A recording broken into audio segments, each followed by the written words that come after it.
So like I said in our last video, we were going to learn about air masses and then why Oklahoma is more susceptible to tornadoes. So you have air masses is the air in the sky that is really big and it pushes different moistures and bodies of air around.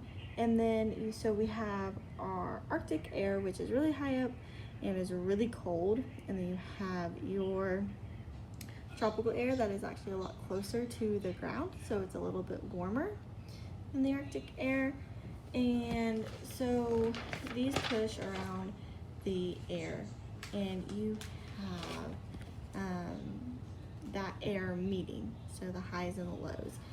And so Oklahoma is more susceptible because when you have that warm air coming from one side and that low air coming from another side, and they meet together, you get a very unstable atmosphere, and you start making cumulus clouds, and that starts a thunderstorm, and inside the thunderstorms you have the myciclones, and normally within those produces a tornado. So it's the updraft of the warm air and the low draft of the cold air coming together and mixing, and now you have tornadoes. And Oklahoma is so famous for those because we're kind of just right in the right spot to have that air from the northern part of like the United States coming down to us, and then you have the tropical air from like the south coming up, and then they meet together and we get tornadoes all the time.